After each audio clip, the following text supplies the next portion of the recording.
من الأخرى المراقي يعز علي bedellerinin rızıkları cismimizninki rızıklarının bilen bulursa şu yemek içmek bu nasıl ama ruhlarımızın rızkını bilen buldu marifet bilen buldu marifet bilen Allah'ın tanış bilen buldu Allah'ka boğan ilim bilen buldu bunun rızkı bunun bir bendenin Allah'ka boğan kulçılıkının edep kaidelerden birisini mi dese o bende her kandak irade kılgan nerside hayatıda halıgan arzu kılgan her kandak nerside Rabbiga qaytishi kerak Allah subhanahu wa ta'alaga iltijo qilishi Euzu billahi mineşşeytanirracim. Bismillahirrahmanirrahim.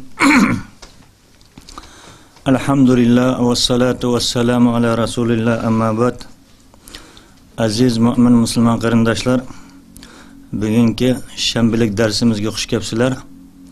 Oldi bilan darsimizni Qur'oni Karim bilan boshlaymiz.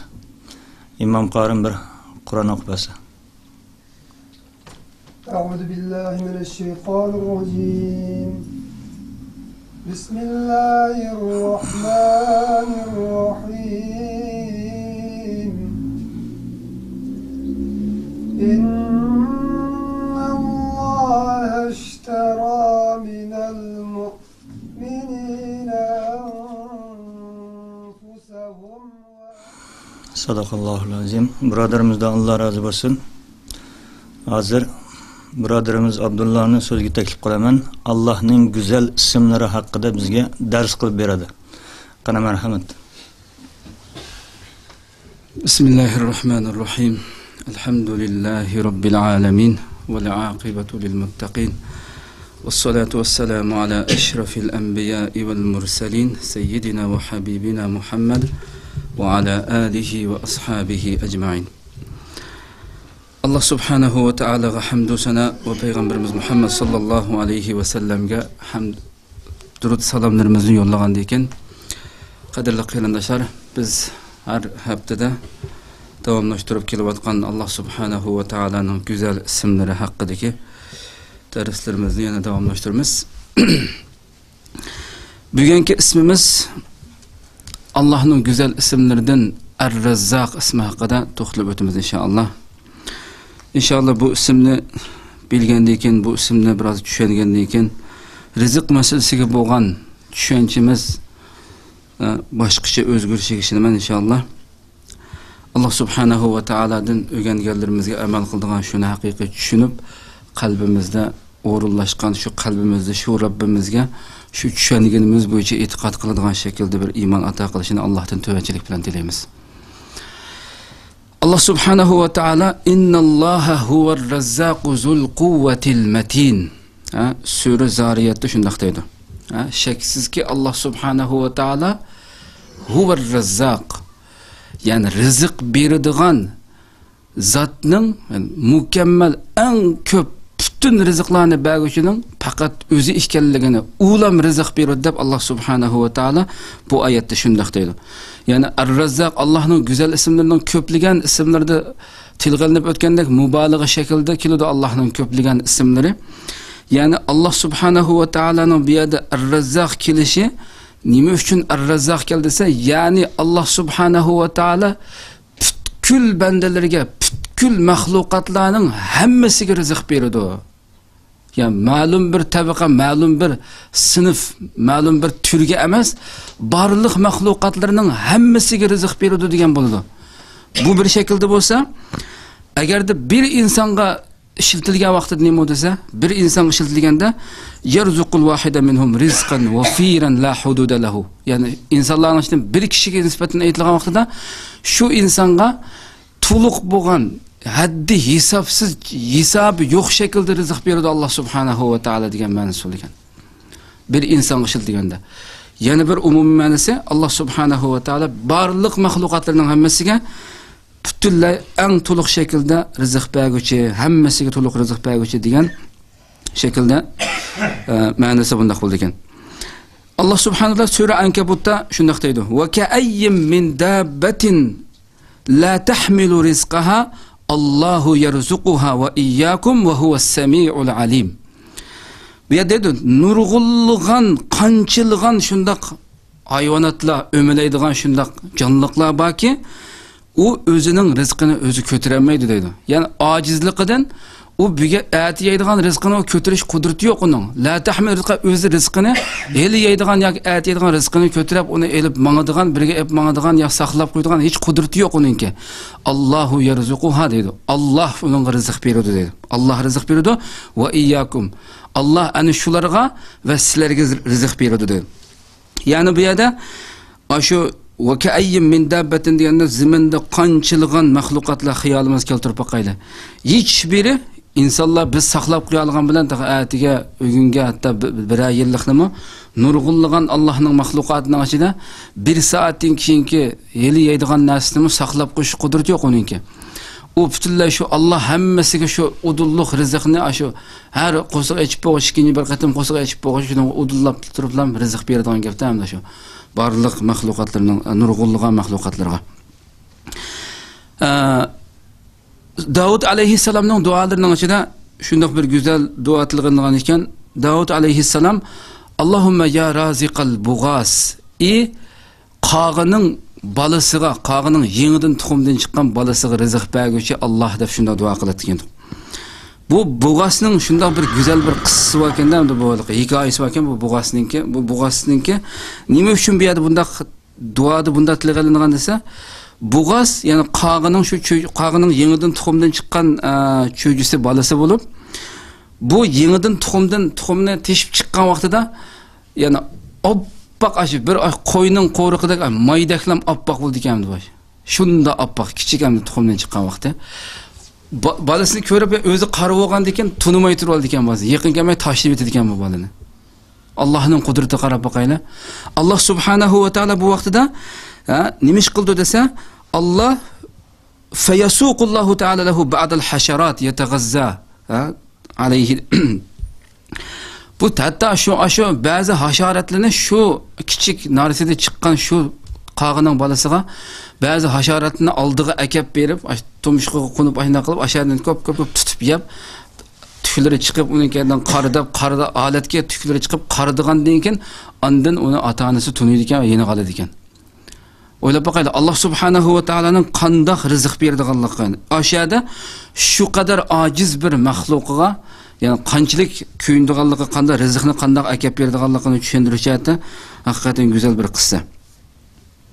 Shuning uchun yana bir haqiqat borki, yani rizq masalasi tilgangan vaqtda ko'pinchimizningki esiga keladigan yemak, ichmak, pul degandek bu narsa tilganib qoldi masalan, xiyolimizga bu kelib qoldi. Bu rizq masalasini yemak, ichmak bu narsalar bilan muhosiraga olib qo'yib, shuning bilan cheklab qo'yish, doirasini kichikiltib etish bu naytı bir çoğun bir hatalık deydi.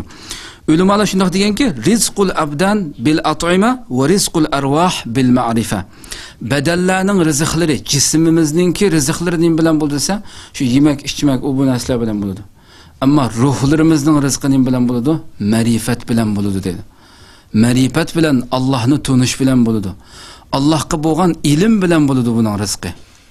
Bunun quruqqa vaqtda şunun uchun bir mümin bu ikki turlik rizqninki qaysi eng sharaflik, ikki turlik bu rizqninki qaysi eng hurmatli sharafli rizq degan vaqtida chuqumki masalan bir insonni Alloh subhanahu va taolo eng go'zal tamoqlarni yeydigan, eng esil rizqni, yemak ichmakni yeydigan qilib shunday bir turmushni ato qilibdi. Yana bir insonga Alloh subhanahu va taolo ilm, ma'rifat ato qilibdi. Bilginki ey mu'min, yana bir inson ilm, ma'rifat ato qilingan inson Alloh dargohida sendan bakrak, hurmatli, sendan bakrak nisibisi cho'ng inson buning deydi. Chunki uningga Alloh ruhlarning rizqi bo'lgan eng buyuk, eng hurmatli rizqni ato qilgan Alloh subhanahu deydi. Qarindoshlar, bu yerda rizq masalasi tilganlangan ekan, namoz Allohga taqvodorlik qilish, namoz ham rizqning, insonning rizqining kengri bo'lishining sabablaridan birisi.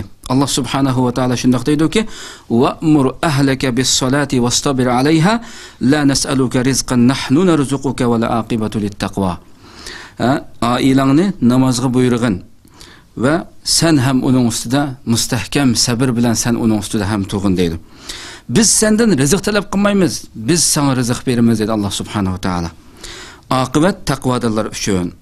Bu ayetten şunday güzel bir istinbat şeklinde ulamalar şunday çıkarıp bu yerda biz namoz o'qiydigan mu'minga, namoz o'qiydigan bir insonga rizqining ziyoda bo'lishini umid qilsang, namoz o'qigan demaymiz. Namoz o'qiyotgan amillatda, namoz o'qiyotgan bir insonga. Uningga nima deymiz deganda? Deymizki, namozingni eng mukammal shaklda ta'dil arkan bilan, xushu' bilan Allohga haqiqiy ravishda nihoyatda qo'rqqan holatda o'qigan debdi buningga buyuramiz dedi. Chunki فالخشوع من فرائض الصلاة لا من فضائلها. خشوع namazda xushu' bilan turish, Allohdan aymangan holatda turish, Allohdan qo'rqqan holatda turish namozning hargiz fazilatlaridan birisi, ya'ni qilsin bo'lgan, qilmasin bo'lgan narsa emas. U namozning farzlarining jumlasidan bu dedi. Alloh subhanahu va taolo mu'minlarni maqtagan vaqtida nima deb maqtagan? Qad aflahal mu'minun allazina hum fi solatihim khashi'un deb maqtagan. Shundaq mu'minlar, shaksizki mu'minlar nijotlikka erishdi, g'alaba qildi. U qandaq mu'minlardi? Ular namozlarida Allohdan qo'rqqan holatda, aymangan holatda turgan mu'minlar edi dedi.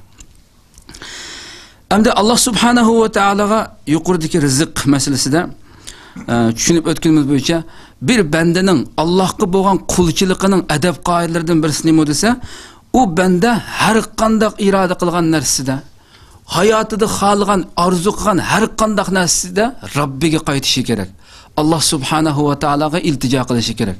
Robbidan so'rashi kerak har qanday bir narsada. Mayli bu narsa hayotidagi qimmatli narsa bo'lsin yoki eng oddiy narsa bo'lsin, Robbidan so'rashi kerak. Robbiga qaytadigan joyi, uning talab qiladigan, iltijo qiladigan, boradigan joyi, so'raydigan joyi taraf nima bo'lishi kerak? Alloh subhanahu va taolo taraf bo'lishi kerakki, bu bandaning Alloh subhanahu va taologa bo'lgan al-ubudiyya lillah, Allohga bo'lgan qulchiligini haqiqiy ravishda ifodalaganligi bo'ldi bu narsa dedi. Mu'minning har ishini Allohdan so'rashidi. Hattoki, ya'ni Allah subhanahu wa ta'ala shundaq hadislarda keladi-ki, innalloha yuhibbu minal abdi an yas'alahu shi'sana alayhi idan qata'a. Hatta Allah subhanahu wa ta'ala bandasining oyiqining yipi, bu qushdamliq oyiqining shu yipi uzilib ketsa, shuningdan tortib Allah o'zidan so'rashini Allah yaxshi ko'radi dedi bandasidan. O'ylab boqaylik, cho'ng narsaga albatta kiradi buning ichidan. Demak, har qanday bir narsani qanday qilishimiz kerak ekan, shu Robbimizdan so'rashimiz, shuningdan umid qilishimiz kerak. Mana bu Allohga bo'lgan qulchilikning mukammal tamomlanishining bir alomati dedi. Dalil nima degan vaqtida buningga ham Musa alayhissalom nima deb Allohdan so'radi? Dediki, Robbi arini anzur ilayk. Ey Robbim, meni ko'rsatgin, ya'ni o'zing men sen qarayman, sening jamolingni bir ko'ray deb. Ya'ni bu savol, ya'ni eng katta bir ne'mat, Robbining jamoliga, Allohning jamoliga nazar solishdan iborat eng cho'ng, oliy narsani ham Robbidan so'radi. Savollarning ichidagi eng buyuk savol, eng yuqori savol Robbidan so'radi. Qo'shiq ochgan vaqtida nima dedi? Inni lima anzalta ilayya min khayrin faqir. Ey Robbim, sen menga nozil qilib berdigan, tushirib berdigan yaxshilikqa men muhtojman, men Hacitim babının ey Rabbim deb, yani qo'shiq aytib bunu so'radi Robbidan. Yani so'raydigan yer Robbi tarafi bo'ldi. Demak, Alloh subhanahu va taoladan har bir, yani bandaning har narsani Allohdan so'rashining dalili ham bu nihoyatda go'zal, ro'shan shaklda chiqib turadi. Ali radhiyallohu anhu qarab boqaydi. Deydi-ki, "Lasta mutalaban bi talabil rizqi walakinnaka umirta bi talabil janna" dedi. Ha? İnsan sen rizq talab qilishga mukallaf emassan dedi. Yani onu so'rashga mukallaf emas. Talab qilingan narsa sendan. Lekin sen jannatni talab qilishga talab qilingan dedi. Sana amir qilingan narsa, buyurilgan narsa sana jannatni talab qilish. Bugungi musulmonlarning mushkili chataq nereden chiqyapti desa, nima ish qilyapmiz musulmonlar deganda, biz o'zimiz talab qilishga buyurilgan narsani tashlab qo'yib, Allah o'zi kepil bo'lib bo'lgan narsaning keynidan chapqanligi musulmonlarning beshiga kelayotgan musibatning birisi bu dedi. Allah bizni nimaga buyurgan bo'lsa, uni tashlab tashlanib qilib, o'zi mukammal, men kefilman buningga.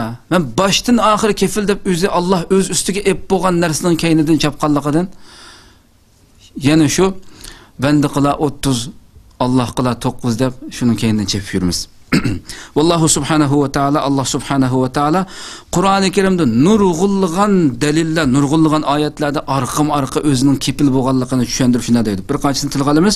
Sura Zariyatda masalan Yuqorida birinchisi tilga oldik. Innalloha huvar razzaqu zul quvvatil matin. Bu degan bo'lsa, yana sura Rumda Allohu allazi xalaqakum, summa razaqakum, summa yumitukum, summa yuhyikum. U Alloh shundoq Allohki sizlarni yaratgan, sizlarga rizq bergan, uning keyindan sizlarni jininglarni edib o'ldirgan, uning keyindan tirildirgan Alloh, shu Alloh deydi. Yana deydiki: "Va la taqtulu awladakum min imlaq, nahnu narzuqukum va iyyahum." Sura An'amda sizlar ballariңlarni kambag'allikdan qo'rqib o'ldirmanglar deydi. Ballariңlarni kambag'allikdan qo'rqib o'ldirmanglar. Biz sizlarga va ularga rizq beradigan biz rizq beramiz deydi Alloh subhanahu taolo. Yana sura Isro deydiki: "Va la taqtulu awladakum khashyata imlaq, nahnu narzuquhum va iyyakum. Inna qatlahum kana khita'an kabira." Sizlar ballariңlarni kambag'allikdan qo'rqib yatqandaqa o'ldirmanglar. Biz ularga ham sizlarga rizq beramiz. Shaksizki ularni o'ldirish nayeti çoğun hatalık. Bu iki ayetninki iki xil şekilde kelişi. Birincisi de men imlaq deb kelip, ikincisi de haşiyata imlaq kelişi. Alimler nayet güzel bir narsini çıkarıp tutabeydi. Birincisi tug'ilib bo'lgan balını qo'lingda ba sen beqivatgan balangni öz vaqtida jahiliyatda batı meselenge. Bu şekilde bundan qo'rqib biz beqib olamaymiz. O da buni o'ldiradigan ishni hargiz qilmanglar. Biz sizlarga va o'slarning oldinglarda balığa bir rizq beramiz dedi. Sizlarga qo'rqayotgan balığa rizqini beradigan biz dedi Alloh subhanahu taolo. İkinci oyatda "Va la taqtulu awladakum khashyata imlaq." Bu tug'ilmagan balını qo'saqda bo'lsin, mayli kemmegan bala olsun, bunu ensirab, mazad jinimiz baqanmayotmiz, u bu degandek bundan qo'rqib, Allah burun dunyoga kemmegan baladan ensirab öldürmanglar, düşürüp ötüdüğün iş kılıp bu şekilde kılmanglar. Nahnu narzuquhum, bu ayet kendisi biz ana şu sizler ensiravatkan hilqi balılağa ve sizlerge biz rızık vermez dedi Allah subhanahu ta'ala. Tabi şu kadar güzel şekilde çöndürüptüm. Yine Allah subhanahu ve fis semai rizqukum ve ma tu'adun fe ve rabbis semai vel ardi innehu lehaqqum mislema ennekum tantiqun. Sizlerinin rızkınlar asmanda dedi Allah subhanahu ta'ala. Sizlerge va'di kılıngan, sizlarga belgilangan rizqinglar osmonda. Osmonning va zaminning Robbi bilan qasamki, bu xuddi sizlar so'zlayotgandeklar haq bu dedi. Hech bir shubha qilgan ish emas bu. Rizqning Alloh tarafidan kepiliga ega bo'lganligi, sizlar mushad ig'izdan qanday so'zlab, ig'izdan ichib so'zlayotgandeklar haq bu. Osmon zaminning Robbi bilan qasam deb aytadi Alloh subhanahu taolo. Demak, yana nurg'ulg'an oyatlarda bir qanchisini tilg'ilib o'tdik. Alloh o'zi kepil bo'lganligini bildirib o'tadi, qadrli qarindoshlar. Şundaq turib yana insonlar qarab baqsak, musulmonlarning ahvoliga qarab baqsak, bu insonlar kichikkina bir dunyo uchun o'zining dinini setib o'tayotgan, tegishayotgan shu narsaga kichikkina bir dunyoviy manfaat uchun qilmagan ishi qilmay shu shaklda chepib o'tgan. Allah hadisi qudusida shundaq deydi-ki: "Xalaqtus samawati vel arda ve lem a'yi bi xalqihinna afa yu'yini raghifun asuquhu laka kull hin li alayka farida ve laka alayya rizq fa idha khalaftani fi faridati lam ukhalifka fi rizqik." Men osmonlarni va zaminni yaratdim. Ularni yaratishda hech bir menga bir qilchilik ig'ir kelib qolmadi. Endi kelib men sana pat sana yetkizib beradigan, shu rizq, shu non, o rizq pat sana yetkizib turgan rizq menga ig'ir kelib qoladimi dedi Alloh subhanahu taolo. Mening sening ustunga belgilagan fariz, belgilagan buyruqlarim bor. Mening ustimga bo'lsa-ku desa, men ustimga olgan narsa sening rizqing dedi Alloh subhanahu taolo. Agar sen mening farizlarimga xiloflik qilsangmi, men sening rizqingga xiloflik qilmayman, rizqingni beravermayman dedi. Mening farizimni qilma deb seni osh qo'yib bunda qilmayman, yana men rizqingni beraverma dedi Alloh subhanahu taolo. Rizqqa qancha kepil bo'lganligini. Demak, qadrli qarindoshlar, shuning uchun agarda bandalar, musulmonlar nima desa, o'zi taklif qilingan, biz buyurilgan narsalarga yuzlanib, shuningga intilib, Allah o'zi kepil bo'lgan narsaga uningdan o'zimizni yiroq qilsak, uningdan g'am qilmasak, nurg'un dunyo va oxiratning baxt saoatiga erishimiz aslida qadrli qarindoshlar. Isa alayhissalom shunda deydi-ki, Fimatar ba'zi kitoblarda rivoyat qilingan shaklda Isa alayhissalom shunda aytgan to'q. La taqtammu li butunikum. Qo'sqonlardan g'am qilmanglar. Qo'sqonlar uchun g'am qilmanglar buningga dedi. Buningga g'am qilib yurmanglar. Chunki Alloh o'zi kefil bo'lgan buningga dedi. Shunda bir güzel bir nimalikqa bo'lgan bir voqealik ekan. Bir odamninki qarindoshi ya akisi bo'lishi mumkin, ya inisi bo'lishi mumkin. Qarindoshi o'ylab ketib, 5 bolasi yetim qolibdi-da endi. Yetim qilib, bu bolalar uchun ham bir kirim bo'ldigan bir yo'q ekan endi. Şunun bilan bu yig'lashga boshlabdi-da. Yig'lab alla deb shunga yig'lagan ekan. Bu o odamningki ustozi uchrab qolib bu yig'layotgan yerda. Debdiki, "Voy sana nima bo'ldi? O'g'lim nima bo'ldi sana bu? Nima ish qilg'laysan?" degan ekan. "Voy mening shunday qarindishim o'lib ketdi. 5 bolasini yetim qo'yib o'lib ketdi. Hech qanday shu bular men qilib qoldim" degan ekan. Ustoz so'rabdiki, "Sana bir o o'lib ketgan qarindishing bularga bir narsa qoldirmadimi? Bir mirosda bir narsa qolmadimi?" degan ekan. "Qolib qoldi, shu ularga shu 1 yillik yetkidek bir narsa qolib qoldimi shu bolalarga?" deb shuna deb javob berdi ekan. Deganki, unda ustoz deydi ekanki, "Unda bo'lsa sen hozirdan boshlab yig'lamay, 1 yil tugagan ekan yig'lashga boshla. Hozir yig'lama buningga" deb shuna deydi ekan. Shu qissaning oxirida shunda yoziq ekanda, bu odam 1 yil tugashga 3 oy qolganda o'lib ketishlikmi? Hali yig'lab ansirab ketgan odam, ya'ni 9 oydan keyin o'zi o'lib ketishlikmi? Ansirab yig'lab ketgan odam. Ya'ni shuning uchun inson ya'ni har qanday bir narsaga kerak bo'lgandan ortiq shaklda g'am qilmasligi, ansirmasligi kerak. Hech bir dunyo hayoti Alloh subhanahu va taolo taqdir qilgan bo'yicha ma'lum. Hech bir narsa ya'ni bir kimninki to'sib qo'yish yo bir kimninki berib o'tish bilan bo'lgan ish emas bu dunyoda. Shuning uchun qadrli qarindoshlar, eng muhim nuqta nima deganda, agarda bir mu'min Alloh subhanahu va taolaning Razzaq ekanligini bilsa, Robbining Razzaq, rizq berguvchi ekanligini bilsa, buningga haqiqiy yuragidan ishonsa, u har qanday bir narsada chuqum yuzlanadigan tarafi shu Robbi tarafından maxsus, uning yuzlanadigan tarafi faqatlam shu birli taraf bo'ldi dedi. İnsanlar qaraymizki, heli Ahmadga, heli Mehmetga, heli Sametga yuzlanayotgan, shuningdan bir narsa umid qilayotgan, tama qilayotgan, shuningdan bir narsa elish uchun. Lekin agarda ular Alloh subhanahu va taolaning yolg'iz Razzaq ekanligini shu insonlar bilgan bo'lsa edi, tushungan bo'lsa edi, haqiqatan shaksiz faqat va shu Robbi tarafga yuzlangan, shuningdan so'ragan bo'ladi dedi. Va buning bilan ham dunyodagi shu muhtoj ehtiyoj bo'lgan narsalarga ham Alloh dargohida izzatga erishgan bo'ladi deb nisibasini nihoyat katta olgan bo'ladi dedi. Bir insonga shunday deyilibdiki, "Sen nadin yeysan" deb shuna deyilibdi ekan. Degandekin debdiki, "Min khazaini malikin la tadkhuluha al-lusus va la ya'kuluha as-sus" deb shuna javob berdi. Men shunday bir podshoning xazinasini yeymanki, bu podshoning xazinasiga o'g'ri kirolmaydigan va qurut yeb ketolmaydigan shunday bir xazina va shu podshoning xazinasini yeyman deb javob berdi. Degandekin, ya'ni bu xazainulloh azza va jall, Allohning xazinasi, bu Allohning xazinasi bo'lib, davomli uchuq. Uning xazinasi hech bir zaman kamlab qolmaydi, yerimdab qolmaydi, azib qolmaydi va hamma narsa borda hamda Allohning xazinasida. Dalil nima deganda, "Va in min shay'in illa indana khazainuhu va ma nunazziluhu illa biqadarin ma'lum" dedi. Har qanday bir narsa bo'ladi ekan, chuqumki uning xazinasi bizning dargohimizda dedi Alloh subhanahu va taolo. Mayli xiyoningga nima kelsin, uning bosh manbasi xazinasi mening dargohimda dedi Alloh subhanahu va taolo. Bizning qishimizda dedi. Va biz uni qanday qilamiz? Biqadarin ma'lum, belgilangan ma'lum miqdorda taqdir bilan, o'lcham bilan tushiramiz dedi. O'ylab boqaylik. Alloh subhanahu va taoloning ana shunday buyuk xazinasi bor. Shuning uchun qadrli qarindoshlar, davomli axborotlarni anglab turamiz. Har xil palon pustan qurulu dangliq shirkatlar yo bu davlat hattoki palon pustan organ degandek. Bu ziminninki hozir zimindan chiqadigan mol hosillar ozib ketyapti, qurg'oqchilik bo'lib ketdi bir yerda, palon yerda ocharchilik bo'lib ketdi. Degandek bu xilliqi hozir insonlarningki nufusi o'rlab ketyapti. Bunmada qismimiz mancha yildan keyin ocharchilik qilmaydi degandek bu xil ihsoiyat, ya'ni bu raqamlarning hammasi bo'lgan bu nazariyalarning hammasi dunyodagi eng puchak, hech bir islomda hech bir o'rni yo'q arzimas nazariyalar bu dedi. Hech qanday arzimas nazariyalar, hammasi islomdan tamoman yiroq dedi. Chunki bu so'zlarning hammasi Alloh degan Robbini tunimaydigan insonlarning so'zi. Allohni bilmaydigan insonlarning so'zi bu.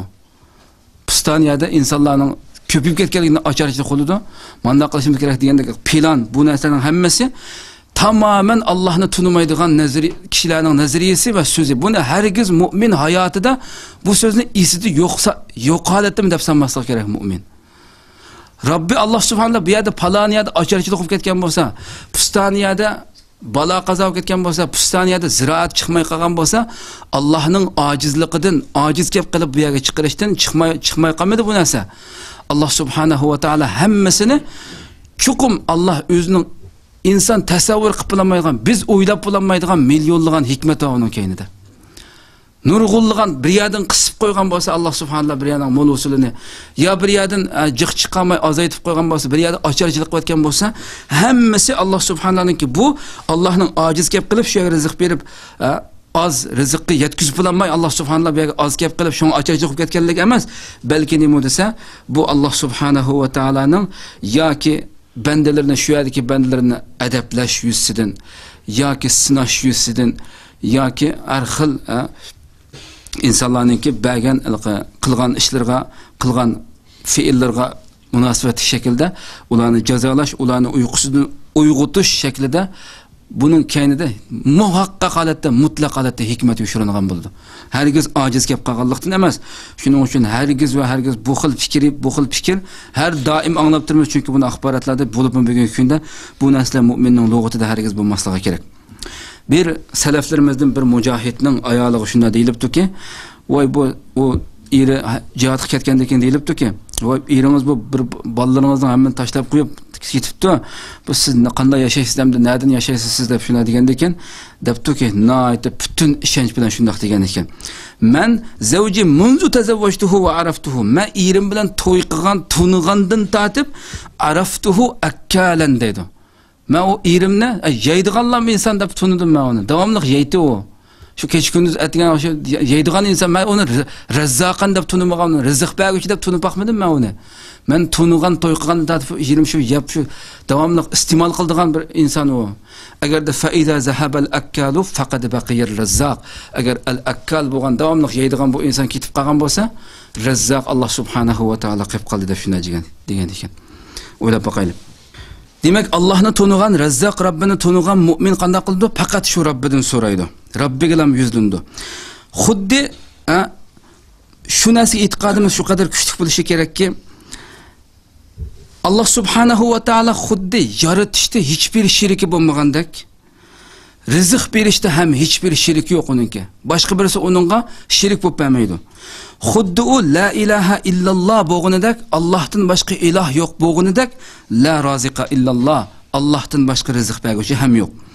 Hargiz bir insonningki noiti shotir bo'lib ketganligi, aqlli bo'lib ketganligi uning rizqining dunyoda ko'p bo'lishining sababi bo'lmaydi. Walau kanatil arzaqu tajri ma'al haja la halakna idan min jahlihinnal bahaim deydi. Agarda rizqlar aql bilan, kallasini ishiltish bilan rizq keladigan bo'lsa, jahil bo'lganligi uchun bahaim hayvonotlarning hammasi halok bo'lib ketgan bo'ladi dedi. Chunki hammasi jahil ularningki. Hech nimani bilmaydi u. O'ylab boqaylar.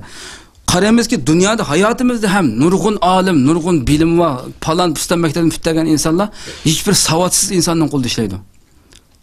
Hayotimizda ko'rib turibmiz bu narsalarni. Savodsiz, hech o'zining ismini yozmaydigan insonning qo'lida ishlaydi. U o'zining ismini yozmaydigan insonning qo'lida millionlagan pul bo'lishi mumkin. Yani bu emniyetimizde bu iş. Şunun için rizq fakat Allah subhanahu ve taala tarafından buludu. Ama rizqimizninki köp, rizqimizninki nayet bereketlik buluşu, insannınki takvadarlığı, insannınki dünyada Allah subhanahu ve taala'nınki yolunda müstehkem manganlığı, o insanın rizqinınki köp buluşu sebep buldu. Mesela bazıları deydi ki, bu rizq pütüvitligen hemen ise hiç kadar tırıssam mı, bekalığı, şu yediğini yesen degandek sözler anlayımız hem de. Lakin bu nima desa, bu bir tarafdan to'g'ri, yani bu hech qanday bir insonningki qilgan tirishchanligi ko'p bo'lishiga sabab bo'lmaydi degan so'z, sen Alloh bekitganni yesa degan so'z bir tarafdan to'g'ri. Lekin Alloh Qur'oni Karimda sura Jinda degandek va allaw istaqamu ala tariqati la asqaynahum ma'an ghadaqa degandek, agarda ular istiqomatda Allohning yo'lida istiqomat qilib to'g'ri yo'lda mangan bo'lsa, ular qanday qilib biz rizqimizdan mo'l shinoyati qattiq yog'dirayotgan bo'ladi deydi. Bu suv rizqni misol qildi bu yerda. Yana boshqa oyatlarda ularga osmon zamindan barakatlarni ichayotgan bo'ladi degan oyatlar va Allohningki. Mu'minning istiqomatda menishi, dunyoda taqvodorlik bilan menishi uning rizqining mo'l bo'lishiga, ko'p bo'lishiga, barakatli bo'lishiga nihoyat cho'ng ta'sir qildiganligiga, ammo dal aksicha ma'siyat, jinoyatningki rizqdan mahrum qilishga sabab bo'lganligi Rasulullohning hadislarida ham bor. Qad yahrumul mar'u ba'da rizqi fil ma'siyah. Ba'zi keladigan rizqlardan ma'siyat, jinoyat sababli mahrum bo'lib qolganligi haqida Rasulullohning hadislari bor. Bu shaklda tushunishimiz kerak, qadrli qarindoshlar. Alloh subhanahu va taolo bizni shu o'zining ismini tushunib, bu Razzaq ismiga loyiq shaklda iymon bilan mushu shaklda Allah qilib yo'lindigan, Allah qilam iltijo qilindigan har bir cho'ng kichik ishimizning hammasini Rabbimizdan so'raydigan, yilindigan tarafimizda faqat shu Rabbimizga qildigan shunday taqvodor mu'minlardan qilishini Allohdan tuvanchilik bilan tilaymiz. Va axiru da'wana alhamdulillahi robbil alamin va sallallohu ala sayyidina Muhammad va ala alihi va sahbihi ajma'in. Rahmatga rahmat. Birodarimizdan Alloh rozi bo'lsin. Allohning go'zal ismlaridan biri bo'lgan Ar-Razzaq ismininki nihoyatimi chiroyli, nihoyatimi ajoyib, ta'sirlik qilib birodarimiz so'zlab berdi. Birodarimizdan Alloh rozi bo'lsin. Haqiqatan ham Alloh innalloha yarzuqu man yasha'u bighayri hisob dedi. Alloh taolo xohlagan bandasini hisobsiz, xohlagancha rizq beradi xohlagan bandasiga. Yani bir bandaga rizqni ko'p berganligi Alloh taolaning u bandini yaxshi ko'rganligidan emas.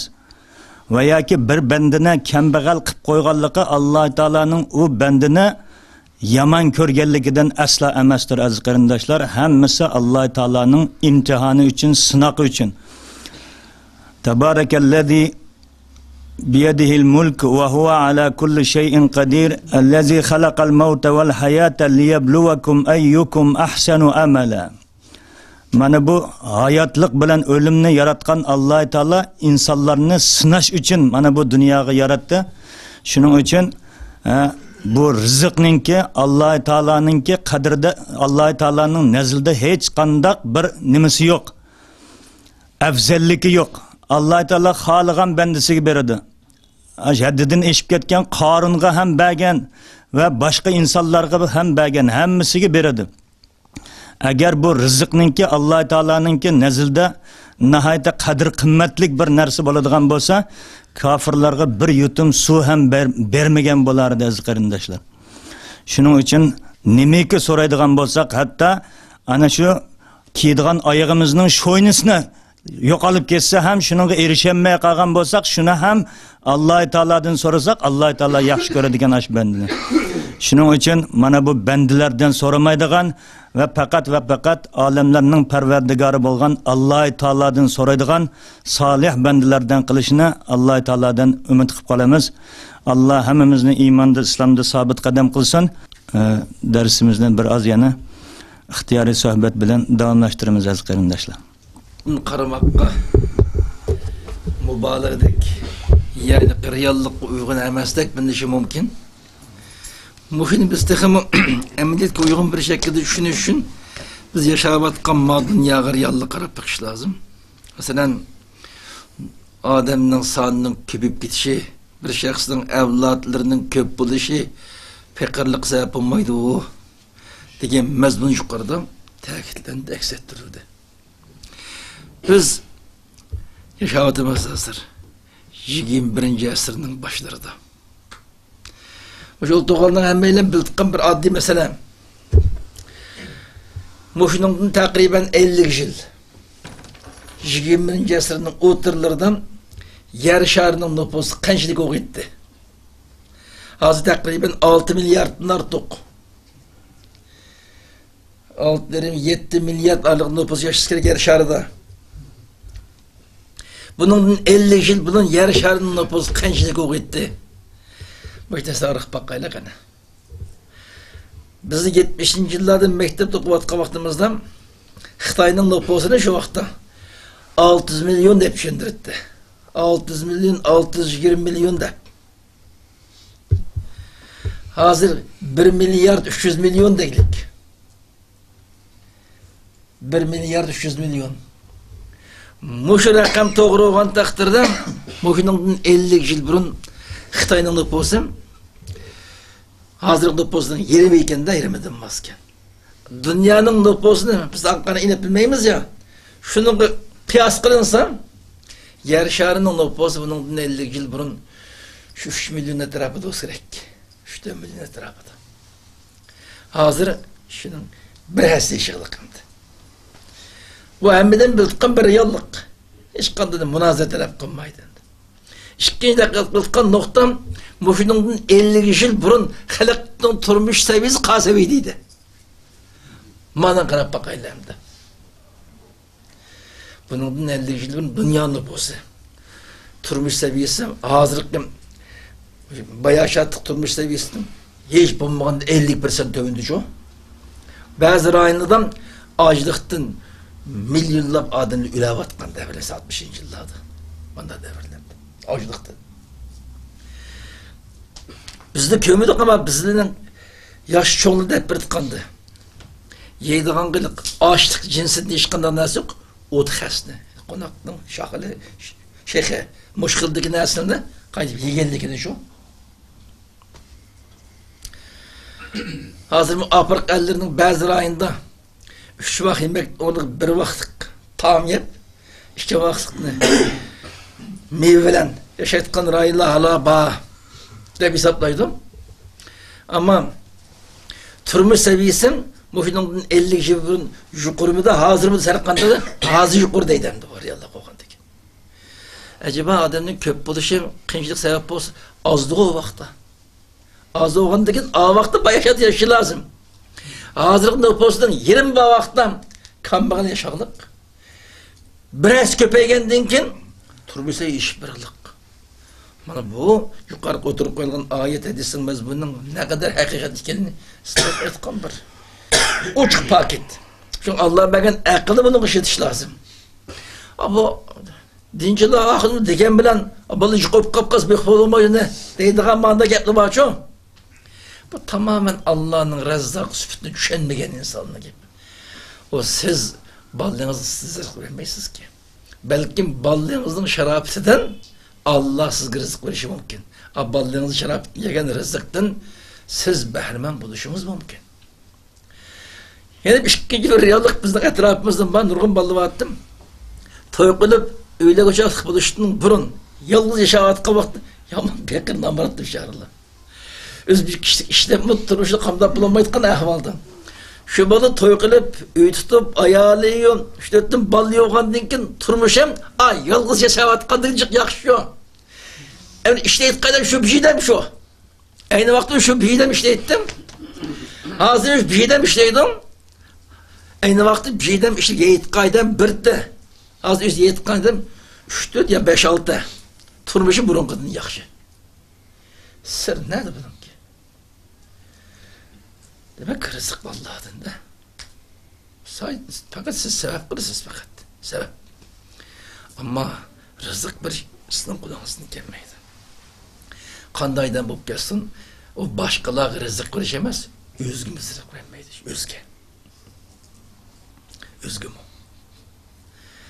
Şu an yukarıda ayet, hadiste, bazı mühim kısımlar da nayet yaxşı iken. Şu kadar değil ki, Kağı'nın balısının hikayesi, yani kamlaştık oturup koydu şu an. Yani o ameliyatı mı, o Kağı özü karınazı balısı ak oğandı gitmiş. Onun tonuma yakın gelmevat kalırken, onun Allah'ın kudretten şu yeni tohumdan için çıkan Kağı'nın çocuğusunu aldığı haşeratlı özlüğünün gelip aşını şorap yep, onun can girip kata kuşalgallıkım. Bunu tetkik kalır mı bir realda tetkik değilik ona. O hıyal yapmak yapamaz. Demek ki tohumdan için emdi çıkan bir ninjan, bir haşerat, şunu Allah rızık bir terbiyelatkan Allah. Başka canlılık elbette her sebep bilen. Bunun sebebi olur da mutlaka her sebep bilen Allah rızık verecek. Şimdi biz palanım taktım, benim turmuşunu palanı uğurlaş, palanı küpratıp, küfrense ya o uğurlaştı demez. Allah böyle tutu. Aşı fakat vasıtalar tutu. Palanı kapitalist ya palanı bayaka ya palanı komuna sebep vasıta olup kaldı. Rızıkını Allah verdi işte. Sizin kişinin, hele obdan kişinin adın, sizin komuna bekavatı da biz ne? Sizin hemen komuna berdi o. Deydiğen mandar bazı gepinin dekkası değil ki anlap kalımız şu, yaman yakır gepler. O komuna, size rızkı bakanmaydı o. Sizga rizq deb lozim bo'lgan narsani sizga shuni berganda ama shu rizq degan manbini tutqizdi Allohning mulki. Allah anı qul tutqizliq, u faqat xazinachi. Siz tasdib etdik uni. Ma'lum bir muddaa sabab bilan, ma'lum ko'q Allah sabab qo'yadi uni.